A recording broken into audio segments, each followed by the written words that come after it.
Hi, this is Robbie again. I haven't done a video for a long time, so what I thought I'd do, I'd show you some of my post-war helmets that was reissued to the Finnish Army, maybe just after the war or just the end of it, and I'll just show you the first one.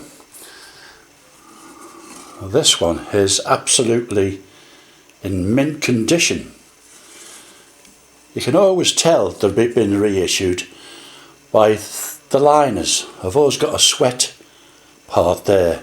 This is in good nick, as you can see. Got the extra hole.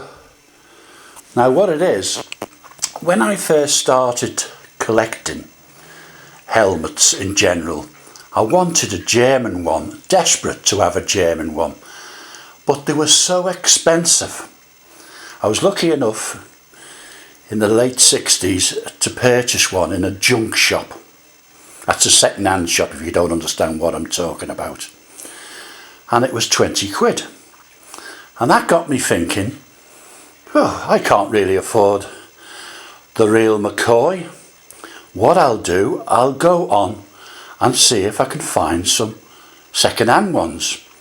And I started buying the exchange in Mart that was available, and lo and behold, I come across a guy in Denmark who was selling post-war Finnish M55-M40s.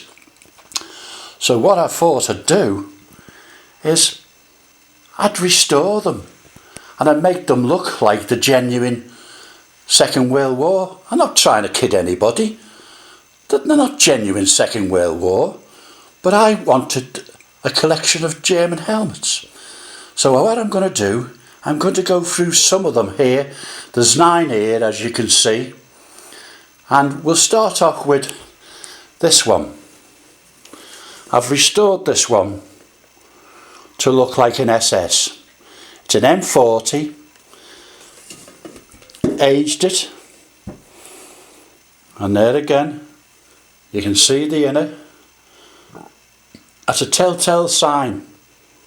Look for that and you know you can't go far wrong. It's not a genuine Second World War. It's a shell from the Second World War, and I've done this one up to SS. It looks pretty good, I think. Leave a comment. And here's another one. This is another Finnish one. This is another SS. I've restored this, as you can see. There again. Look for that. Telltale.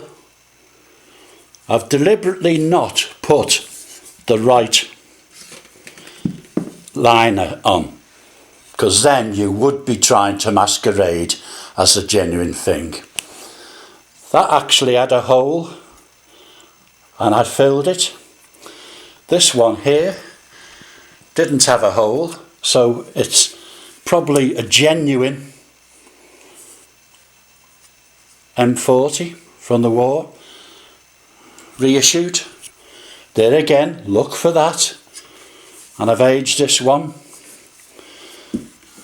Made it look really authentic, haven't I? And I go over here, and here's one from the Africa Corps. There again, I filled the hole in. Always put good quality, museum quality decals, because you're wasting your time putting cheap, nasty things on. And here's one again. Luftwaffe ground crew. This one's got a bread bag strap on it, and there again, if you turn it around, you can see there's the telltale. Most of them, if not all of them, I've got that on, and that'll just give you an indication what they are. I've aged this one, and here's another one. This one's an army one. And there again, there's the telltale.